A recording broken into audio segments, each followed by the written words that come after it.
नमस्ते बच्चों। रामराज्य माध्यमिक विद्यालय की तरफ से मैं सोनिकड़े मैडम फिर से एक बार आपका स्वागत करती हूँ।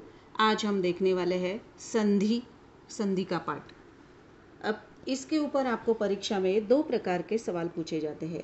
एक तो होता है शब्द का संधि विच्छेद करके भेद लिखना, और दूसरा होता है संधि विच्छेद की संधि करके भेद लिखना।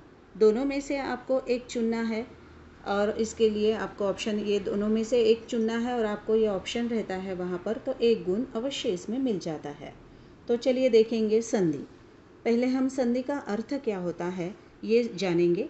संधि का तो अर्थ होता है शब्दों का मेल, या दो शब्द जब एक दूसरे के साथ जुड़ते हैं तो उसमें जो पहला शब्द होता है उसका अंत्य वर्ण मतलब आखिरी शब्द, और दूसरे शब्द का आद्य वर्ण का मतलब है पहला वर्ण, जब एक दूसरे के साथ मिलते हैं तब हम उसे संधि कहते हैं।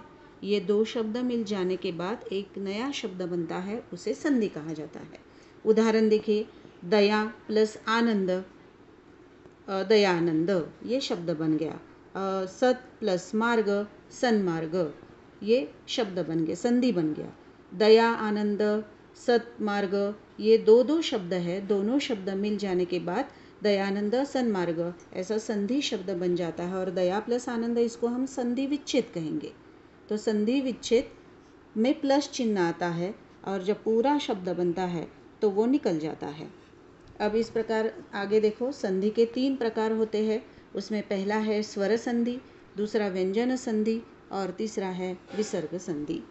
उसमें हम देखेंगे पहले स्वर संधि। अब स्वर संधि किसमें कहेंगे? वैसे तो पता है आपको, दो शब्द मिल जाते हैं तो उसे हम संधि कहते हैं।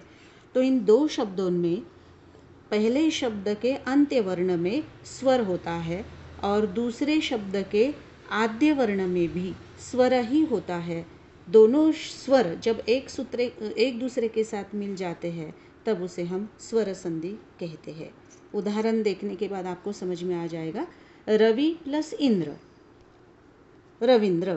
अब रवि में देखो, वी ये जो शब्द है ना, इसमें व ये व्यंजन आ गया है, और पहली ई यहाँ पर मिल गई है। ई ये स्वर है। दूसरे शब्द में इंद्र में देखो, ई ये भी स्वर आ गया है। तो दोनों स्वर एक दूसरे के साथ मिल गए हैं, शब्द बन गया है रविंद्र। तो इस प्रकार दोनों स्वर मिल जाने के कारण तो उसे हम स्वर संधि कहेंगे। यहाँ पर इस प्रकार के स्वर संधि के 5 फिर प्रकार बनाए जाते हैं, उसके बारे में हम जानकारी लेंगे।